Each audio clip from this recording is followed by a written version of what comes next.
hey, you need to start meditation. You need to start focusing, because all meditation really is focus. It's just picking one thing and focusing as best as you can. Hello and welcome to the Heal Yourself with me, Sarah Dawkins podcast.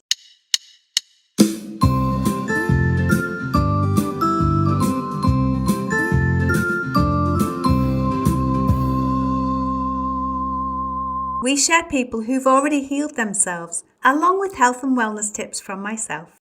Hello and welcome back to another episode of Heal Yourself with me, Sarah Dawkins. Today, my guest is PJ Glassey. And PJ started personal training in 1987, and armed with his degree in exercise science and the help of his clients, he invented a multi-protocol concept and founded X-Gym.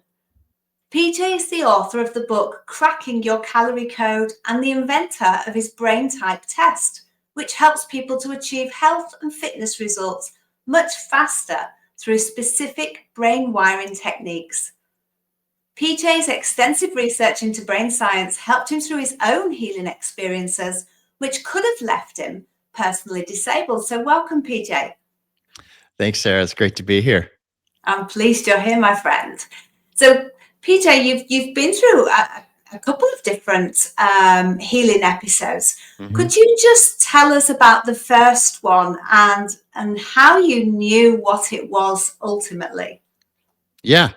So I had a back issue, and I was in my late 20s and super healthy and in great shape, really strong, gym owner, helping other people get fit. And so I'm thinking to myself, why is this happening to me of all people? And it was so bad that I was bedridden for 3 days. I couldn't, because I tried to get out of bed, but the pain was so gripping and paralyzing, I couldn't. Just attempting to slide over to the side of the bed and sit up was too much. And so after I thought for sure something I'd herniated or whatever. And I went to, but there was no mechanism of injury, which was also really puzzling. So it's not like I deadlifted a whole bunch of weight or something. I just woke up that way. And so I felt like, well, the bed can't cause an injury like this. So what's going on? So I went, of course, when I was able to get out of bed, I went to the doctor and tried to find a reason for my pain. They took imaging, x-rays, MRI, and they couldn't find anything. And they say, well, yeah, you must have, maybe you're so healthy that you slipped a disc and then it slipped back in or something like that. And so I have always been a student of anatomy and physiology since I got my exercise science degree in college in the late 80s. And that didn't really make sense to me. And so I, of course, looked into it more and then noticed that I was fearful of doing things because the pain was so intense. So I avoided things, but I also did, my own therapy, gentle therapy, and I did come up with a really good back routine for other people with back injuries that are legit. And so I started studying, okay, what is a real injury? And because this didn't feel like it. And a real injury happens when you're doing something. You don't feel injury pain the next day. You might feel muscle soreness from a workout the next day. But if it's an injury, it's at the moment. There's a mechanism of injury. You see professional football players and they get injured on a field, and then you see the replay in slow motion and you can see their knee buckling and things like that. And oh yeah, that's a legit real injury because I saw it happen and the pain is immediate. And so I was also thinking, I am so strong and fit. My back is not supposed to go out. And so I looked more into this, and it just seemed really fishy. I've always been a skeptic. I never believe the first thing somebody tells me. And I've always been skeptical of allopathic medicine just because I know those doctors are trained in a Rockefeller medical school. And so I like the alternative medicine. I hate even using that word because Rockefeller invented that. And so those medical schools are relatively young in the history of medicine, and so they should be called alternative. And the Eastern medicine and the stuff that we've come across that works, that we've discovered over thousands of years, should be called real medicine. Anyways, I digress. And so don't get me started on that. But I needed imaging because I needed to find what the heck is going on, and if there is something, maybe then I if there's a herniated disc or something major, or it's the crack that finally in one of the vertebrae that finally, but there was nothing. And so I'm going down the path of trying to discover what the heck is going on. And then I stumbled across this guy named Dr. Sarno, and there was his first book, Healing Back Pain. Well, that sounds like a good book for me. And so, because I didn't want to go through that again, I didn't want to be bedridden for 3 days again. And so I started reading his book, and it started making sense, especially to me, because I was already doing a lot of brain stuff. I started college as a psych major and switched to exercise science my senior year. So a lot of training and continued passion in psychology stuff and brain stuff. And I was already helping other people rewire their brain with some brain training techniques that I'd invented to help them with motivation and with um, emotional eating and food cravings and things like that, so they can get results faster. So I was familiar with that, with the whole mind body syndrome and mind body connection. And this guy was talking about that. And this was a spine surgeon that was talking about that. And he was a really good spine surgeon. But his success rate was only about 50% with the surgeries that he did. So he got all his other really good spine surgeons together in a room and started talking with them, and their success rate was about the same or worse. And he's just asked them all. I said, why are our success rates for spine surgery about as good as a coin flip? It should be better than that. If we're all this good, why isn't it better than a coin flip? So then they couldn't give him an answer. And so then he just went down the mind body path and developed his methodology. And so instead of doing surgery, and surgery is indicated in some rare cases, but he went down the mind body path and started helping literally millions of people. And he lived to his 90s, and he saw millions of people helped. And since then, more millions of people have been helped, including me, because I am more open minded than your average person. And I like to explore new concepts that are outside the mainstream. And so I went down this path, and it took a while. This isn't an overnight fix. This is something where you have to understand, get to the point where you actually accept it and believe it, and then expect it. And there's a famous saying, we don't always get what we want, but we usually get what we expect. So I changed my expectations, and I drilled myself on the techniques and the methodology, and slowly made my way back to a back that didn't suddenly go out for no reason anymore. And now I don't fear it anymore because I know it's not going to happen. It's solved, it's behind me. And I'm way more in touch with my subconscious brain now, which is the boss of us. Our subconscious brain operates at about the level of a 3-year-old. So I know how to train my toddler and talk to my toddler, my inner toddler. And I have solved, with the grace of God, lots of prayer too, that sped things along as well. And he being the ultimate healer, and these tools and brain training, I have completely healed my back. And it sometimes will feel a little bit stiff and strange. And so then I just talked to Timmy. I've named my toddler Timmy. So that's a good toddler name. And I just talk to Timmy and pray, and then it goes away. Timmy releases it, and because it's oxygen deprivation is all it is. The brain is just shutting down oxygen to a certain set of cells, and those cells, it's not complete occlusion because that would be a tourniquet and then cells die. But when you slow down blood flow, cells start to think they're close to dying and they scream. They make a big deal out of it because they're screaming, literally screaming for their life. So that was happening when I was bedridden. And now that I know and understand and know how to get out of it, then it doesn't happen anymore. I love that, and thank you for sharing. And I'm so well aware of Dr. Sarno and all of his work. And absolutely the oxygen deprivation, because the vessels constrict. But also he talks about how we hold that emotion there in that part of our body. And it's more likely to go to areas that we've previously injured, because subconsciously we're thinking, oh, I've previously injured that, so it's going to be weak, in air quotes. Because that's how we've been conditioned to believe that. And I love that you brought up the Rockefellers, because I too was a nurse, and when I saw what was really going on, I needed to step aside and look at natural self-healing. So thank you for sharing all of that. Yeah.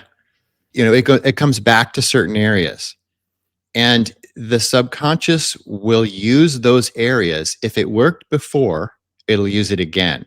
So you hear people talking about their trick knee or their shoulder from football, or old football injury, those kinds of things.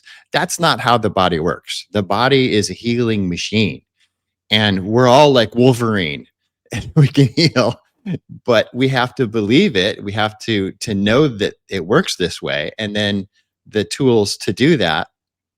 And so anytime somebody talks to me about that, an injury that comes back in the exact same place, an injury, if an injury is real, there's going to be indications that it's real, like swelling or bruising. Even swelling, TMS can even swell you up.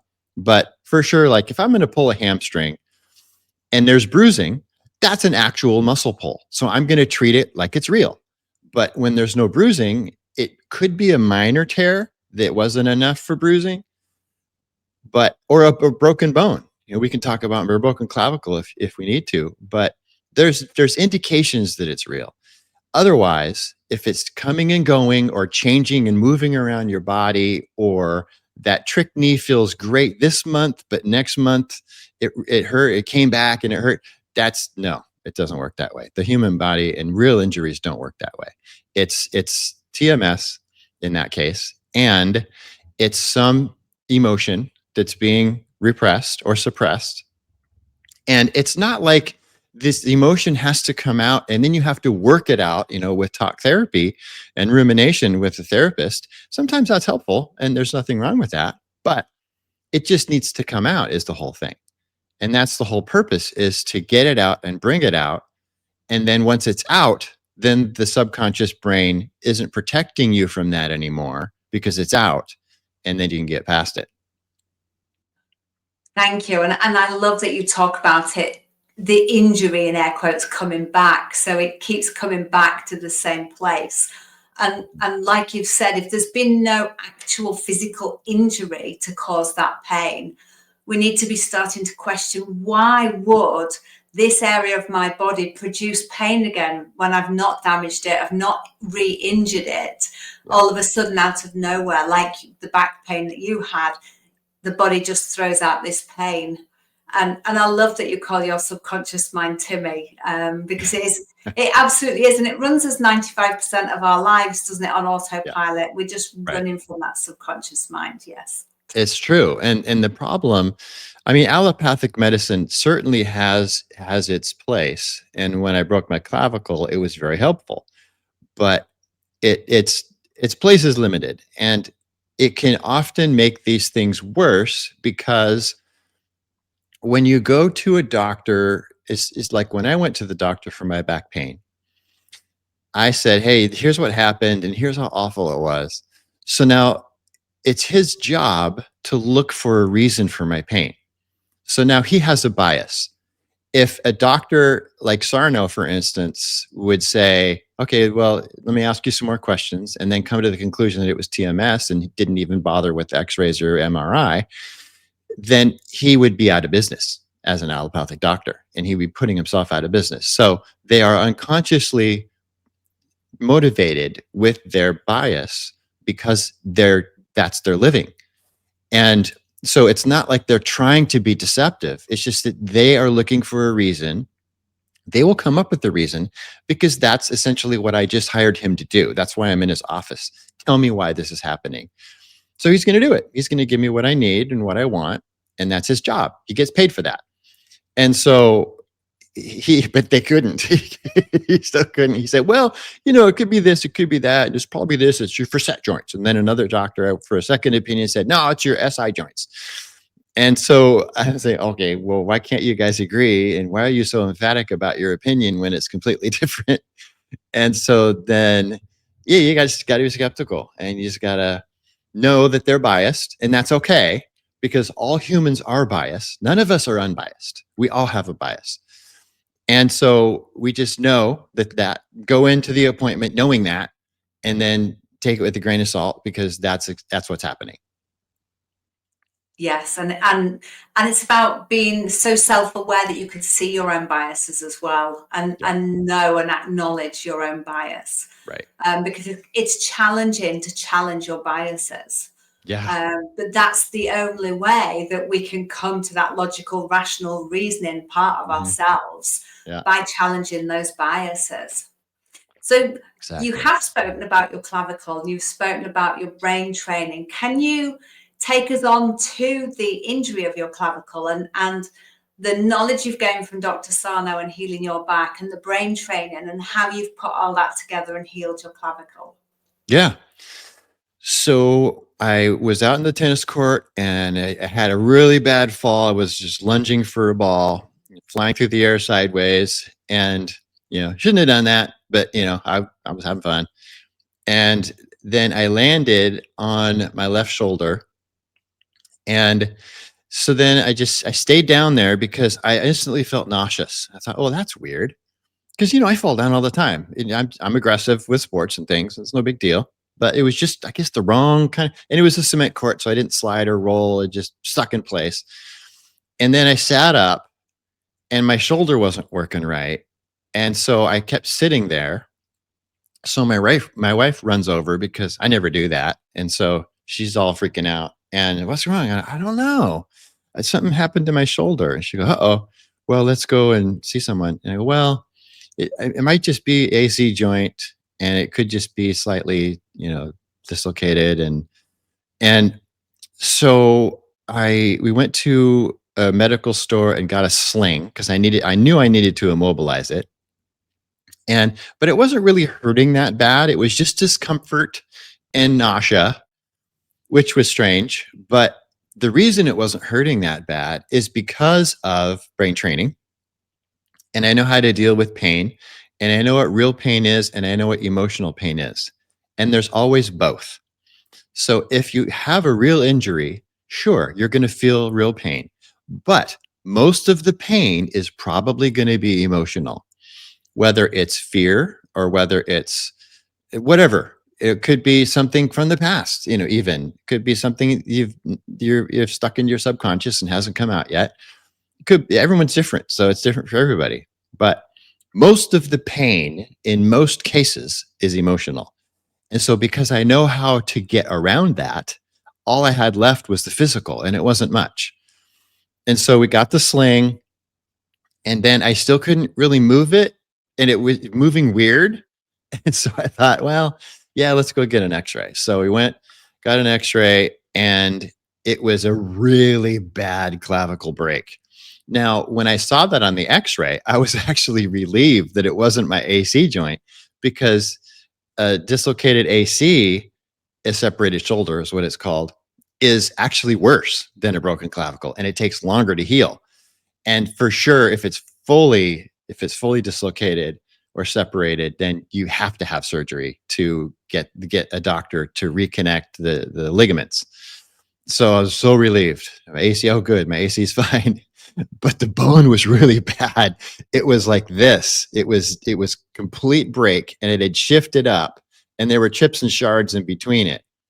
And so the doctor said, well, that's bad, and I think we're going to have to do surgery. And I said, well, is there a chance that this could heal on its own? And he said, yeah, I suppose. I mean, it's not completely, the bones aren't too far apart, I guess. You're going to have a big knob there because, it's not like the bones can do this and then this. They're going to stay offset and they'll do this, but then there'll be that knob there because I said, I don't mind knob. I'd rather, go with a knob and then surgery. So he put me in a sling and he put me in a better sling than the one we bought. And he said, okay, you're going to be in this for 6 weeks.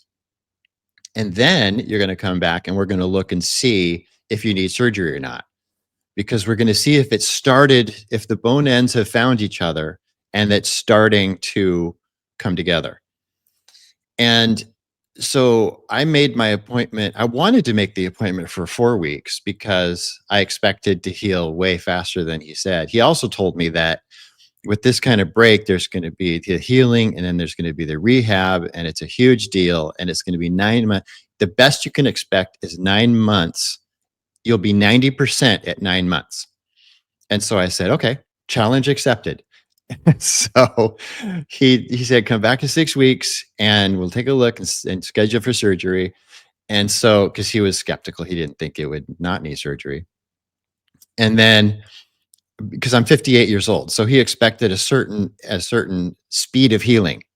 And so I came back. I tried to make the appointment for 4 weeks at the desk on the way out, because I didn't want it to knit together too much like this. I wanted, so I felt like 6 weeks was too long because I knew I'd heal faster than your average person. I expected, right? I changed my expectations. And so they didn't have anything. So we made it for 5 weeks and I came back and I'm sitting in his office and he goes, hey, aren't you a little early? And I go, yeah, but let's just take a look. And so take another x-ray, and the bones had shifted back and clicked together. So they found each other's ends and they put the ends together. And so he's looking at it and he's scratching his head and he's going, huh. He goes, okay, yeah, you can take the sling off. You're good. I said, okay, wow. I wasn't healed completely, but it was way ahead of schedule. And he said, wow, okay, you healed like a 12-year-old. This is amazing. And you're definitely not going to need surgery. You don't even need the sling, but you got to be careful, of course. So I was, and I did, my own rehab. And along the way, I'd been doing, biohacks and lasers and all sorts of gizmos. And because I know people and I have those gizmos myself as a biohacker, and tons of prayer. And so then I just did my own thing. I didn't need to go to a PT because I know all those things. And so I did my own physical therapy. And then in 3 months, I was 101%. So I was stronger than I was before that, instead of 9 months at 90%.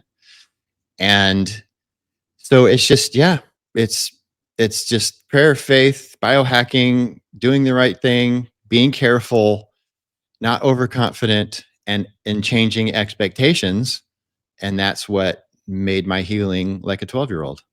And how fabulous is that? That not only did you not have the nodule with the bones in the wrong places, that they found each other, but as you say, when you put that expectation out there, usually it transpires because we're putting the energy behind it as well. So you've talked about brain hacking and you talked about brain rewiring and biohacking. Could you just elaborate a bit more on those? Yeah, brain rewiring is making new nerve networks and pathways. And so the old pathways are atrophying because the brain can't occupy two separate pathways at once. It can do one at a time. And when people say, "Oh, I'm a really good multitasker," if I feel comfortable enough telling them, I will say that's not a good thing.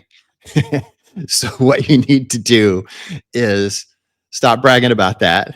And because the brain doesn't multitask, it switches fast, and that's fine. But that's actually not healthy to train it to do that. It's better to focus and have a brain that can focus.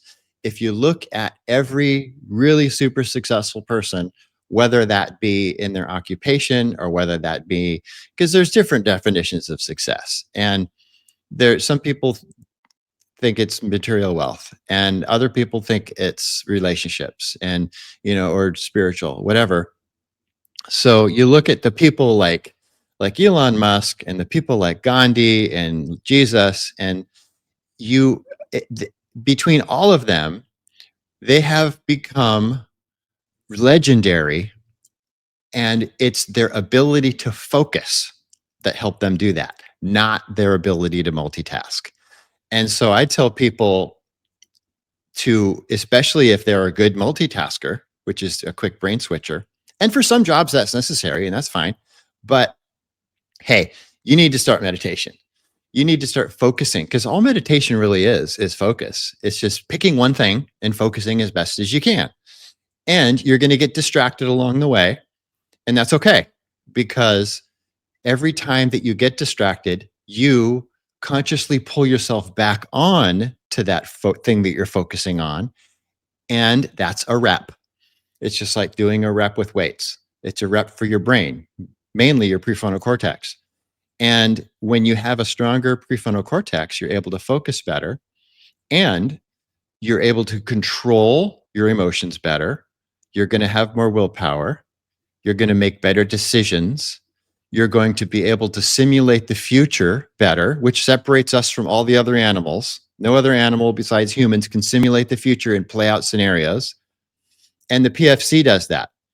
Now, if you are a great multitasker and brain switcher, then your PFC is going to be weaker. The other parts of your brain are going to be stronger. You're going to have a harder time simulating future scenarios. You're going to have a harder time making better decisions. And so even if your job does require that, you should still keep your PFC buffed up. And this is neuroplasticity. So every time that you're doing training like this, you're changing the brain pathways, and you are literally rewiring your brain in a certain direction that's going to help you and assist you with everything in life. And the most common thing rewiring that I help extra members with is cravings, food cravings. The second most common is emotional eating. And I have brain wiring techniques for both of those. And when someone is thinking about a food, their brain doesn't know the difference between thinking about it and eating it. And that's the same nerve pathway. And every time they think about it and or eat it, they're traveling that pathway. And when you travel a nerve pathway, you're making it stronger and deeper. It's like cutting through the forest. The first time you cut a new nerve pathway is like taking a machete through the forest. The second time, a lot of the work's been done. So now it's easier to travel. The third time, you keep stomping it down with your feet as you travel that path. And now pretty soon, after a certain number of times through that nerve pathway, it's really easy to go down that path. And it becomes automatic because it's so easy, because the brain likes easy stuff. The toddler inside is the 3-year-old inside, loves the status quo, and he loves easy stuff. And so the brain is going to choose to go down that pathway versus forging new pathways. But forging new pathways is how the brain changes. That's neuroplasticity. Because of the neuroplasticity, we can do that. And it's really good for the brain. I also give talks on preventing and even reversing Alzheimer's, because my mom had that. And this is part of that. Doing a hard thing. Anytime something feels hard to do, extra concentration and extra effort, you're taking the machete through the forest. And the machete paths are the best for your brain. Those are the healthiest. So when something gets hard, you're learning something new and it gets hard, that's when the brain benefits peak. They're the most beneficial for your brain when stuff gets hard. And so just know that. Even with relationships, if you're with someone that's hard to get along with, just remember when you're working hard on that relationship, that's really good for your brain. So you're getting benefits by working through the issues with your brother or whoever. It's super good for your brain.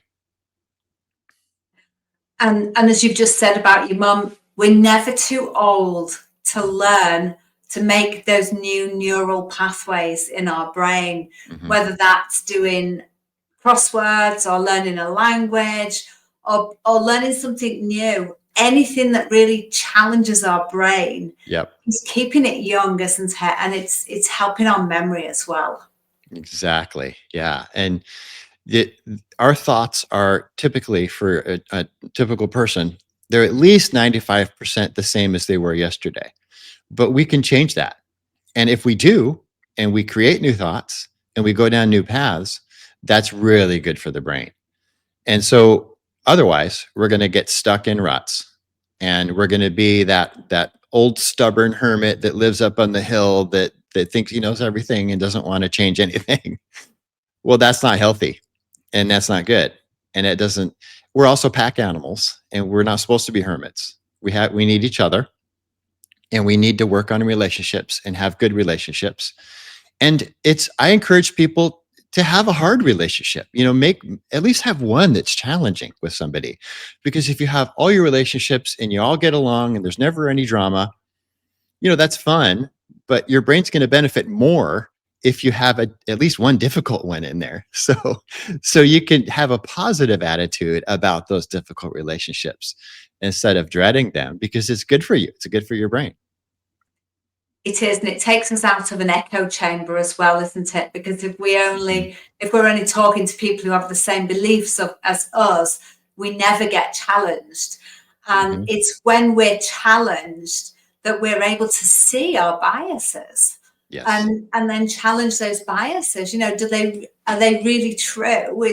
And does it serve me now? Or actually, because I've now got this new information from this person, do I need to look at what I still believe and do I need to change that?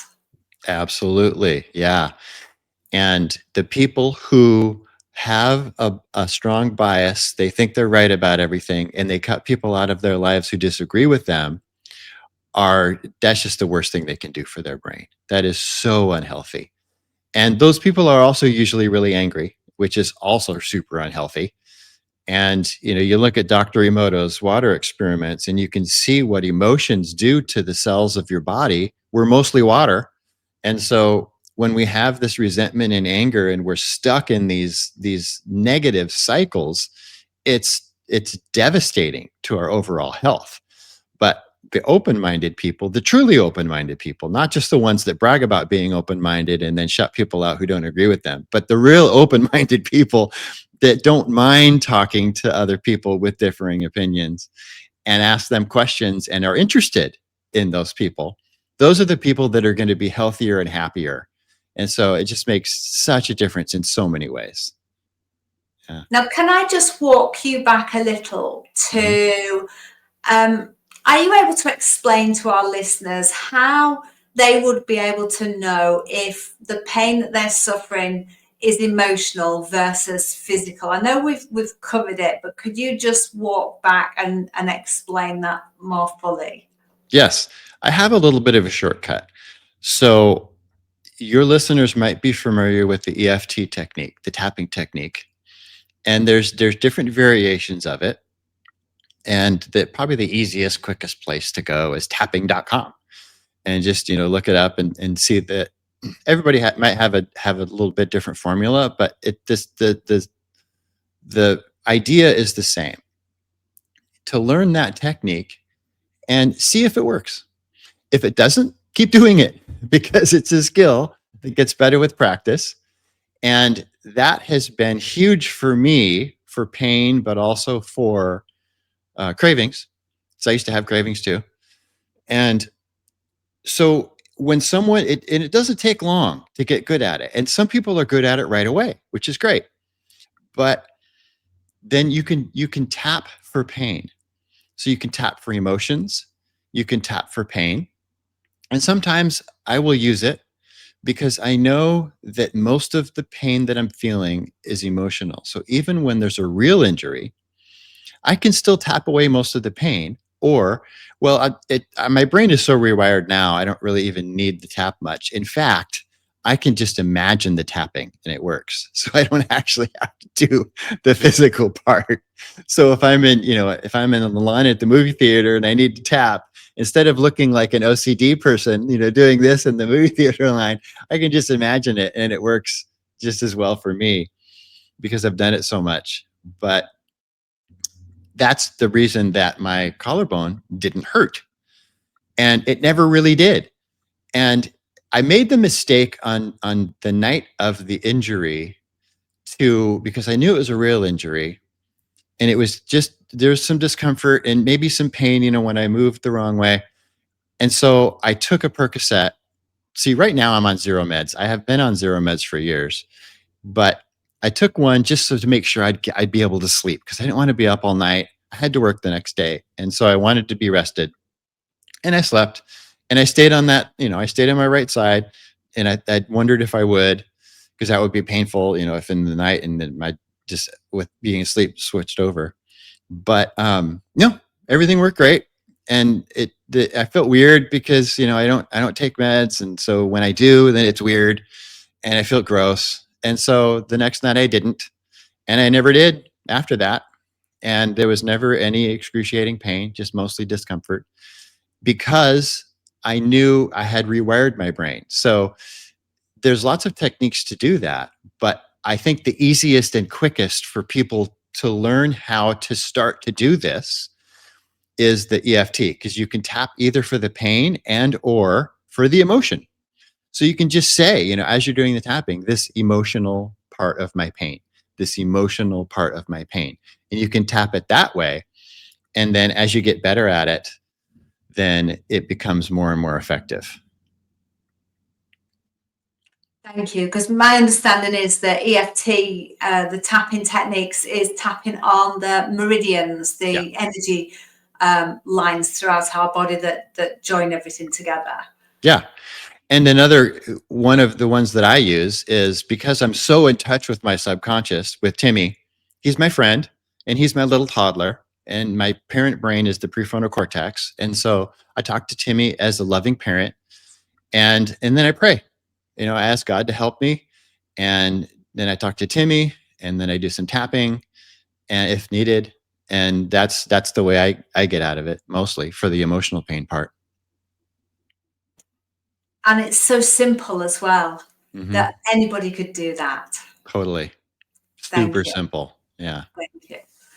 And for the people listening now who've heard how you've healed both your back pain and the collarbone, the broken collarbone, for somebody that's going through pain or broken bones, what's one tip that you could to give them for them to help themselves on their own healing journey?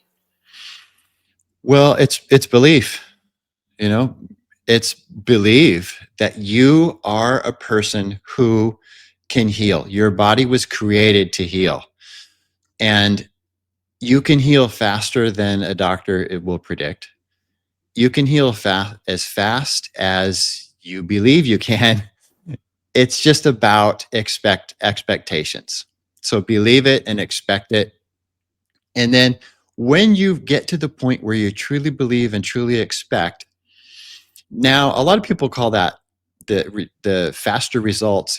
I manifested it. Well, yeah, call it whatever you want. But what you did is by changing your mindset, you have opened up your mind for possibilities, and you have put your reticular activating system on high alert to notice things, to come across techniques, rehab, to keep your mind focused on immobilization. I'm talking about my collarbone, clavicle in this case.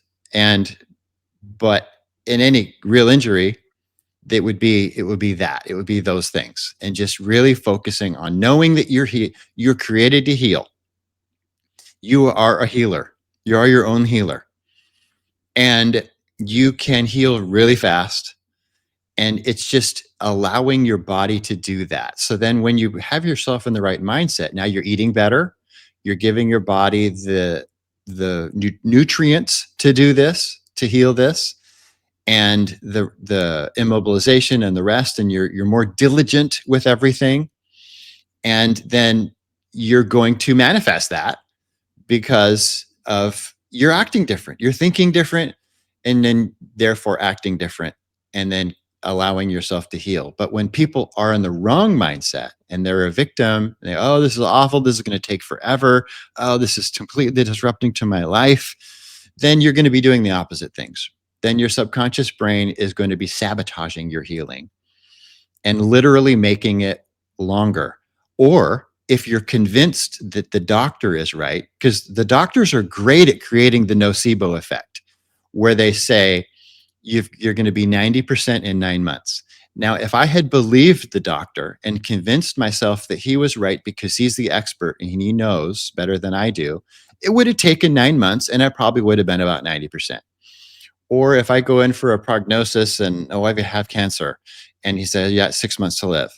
Well, if I completely buy into that, I'm probably going to die in about 6 months. It's the nocebo effect.